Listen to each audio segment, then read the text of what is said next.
नमस्कार दोस्तों, मैं डॉक्टर तृप्ति आपका हमारे चैनल में बहुत बहुत स्वागत है।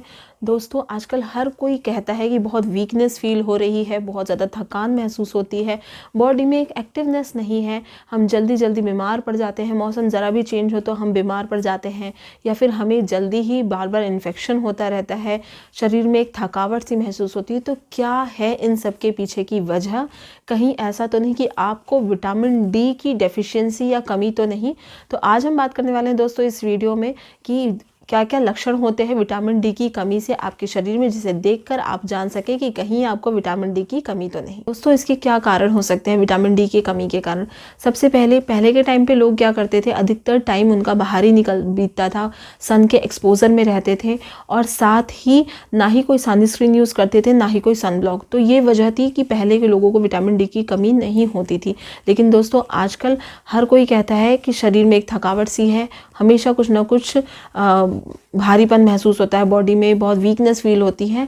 तो दोस्तों, जो हमारा बॉडी में विटामिन डी है वो दो टाइप का होता है, D2 और D3। जो D2 है वो पाया जाता है प्लांट प्रोडक्ट में। इसका मतलब कि जैसे मशरूम हो गया, सोयाबीन हो गए, मक्का हो गया, जौ हो गया, इसमें पाया जाता है। और जो विटामिन D3 है, जो कि हमारी बॉडी का एक्टिव फॉर्म है, जो मेन विटामिन डी का काम करता है, वो पाया जाता है एनिमल प्रोडक्ट में, एनिमल फूड में। जैसे कि आपका दूध हो गया, दही हो गया, पनीर हो गया, मट्ठा हो गया, फिश हो गया, अंडे का येलो पार्ट जो है योक वो हो गया, उसमें पाया जाता है विटामिन D3। अगर आप टेस्ट करवाते हैं विटामिन डी का तो है कि जो इसकी नॉर्मल रेंज है वो है 30 से 50 नैनोग्राम पर ml मिलीलीटर। लेकिन अगर आप टेस्ट कराते हैं तो कभी 10, कभी 9, कभी 8, कभी 5, कभी 12 इस तरह से आता है। तो इसका मतलब कि आपको विटामिन डी की बहुत ज़्यादा कमी है। दोस्तों, इनके क्या क्या लक्षण हो सकते हैं, सबसे पहले हम उन पे जानते हैं। सबसे पहला जो लक्षण है दोस्तों कि वो आपको हर वक्त थकान, कमज़ोरी इस तरह से महसूस होती रहती है, वीकनेस फील होती है, बॉडी में एक्टिवनेस नहीं रहती है।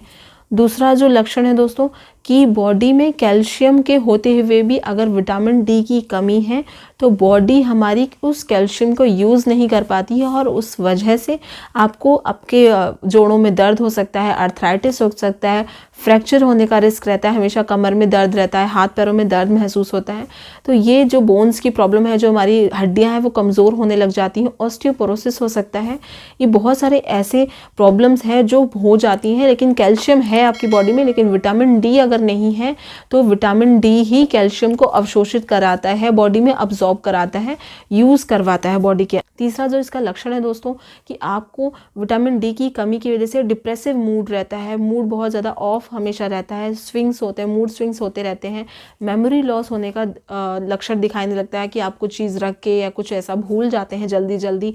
इसका जो चौथा लक्षण है दोस्तों कि आपको अगर आप डायबिटिक पेशेंट हैं तो आपकी जो हीलिंग है, कहीं चोट लग गई आपको तो उसका जो हीलिंग का प्रोसेस है, जो घाव भरने का प्रक्रिया है वो स्लो हो जाती है, वो जल्दी घाव नहीं भरता है अगर विटामिन डी की कमी है। इसके अलावा जो इसका एक और मेन लक्षण है दोस्तों कि ये मेल बॉडी में टेस्टोस्टेरोन के लेवल को मेंटेन करने का काम करता है। अगर विटामिन डी की कमी है तो टेस्टोस्टेरोन का जो लेवल है मेल बॉडी में वो डिस्टर्ब हो जाती है और इस वजह से बहुत सारी प्रॉब्लम्स जो है वो पुरुषों में देखने को मिलती है। दोस्तों, विटामिन डी का एक बहुत ही वर्क इम्पॉर्टेंट है कि वो हमारी इम्यून सिस्टम को स्ट्रॉन्ग बनाता है। लेकिन अगर विटामिन डी की कमी है तो आपको जल्द ही मौसम के बदलाव होते ही आपको जल्दी कोल्ड, कफ या फीवर हो जाता है, या चेस्ट में इन्फेक्शन होने लग जाता है, निमोनिया होने तक का खतरा रहता है। तो अगर आपको विटामिन डी की कमी है तो इसका मतलब कहीं ना कहीं आपकी इम्यूनिटी भी वीक हो रही है। इसके साथ ही दोस्तों अब जानते हैं कि क्या क्या मैनेजमेंट हमें करना चाहिए, किस तरह से हम अपनी विटामिन डी के लेवल को बॉडी में मेंटेन कर सकते हैं। दोस्तों, विटामिन डी जो है उसको हम सनशाइन विटामिन भी कहते हैं। इसका मतलब कि आपको जो सनशाइन है, जो धूप की किरणें हैं, उससे विटामिन डी मिलेगा। अब ये सवाल उठता है कि आपको कब और कितना विटामिन डी किस तरह से लेना चाहिए। दोस्तों, अगर आपका कॉम्प्लेक्शन फेयर है, आप गोरे हैं, तो आपकी जो स्किन है इसी में विटामिन डी अवशोषित होती है, इसी में बनती है।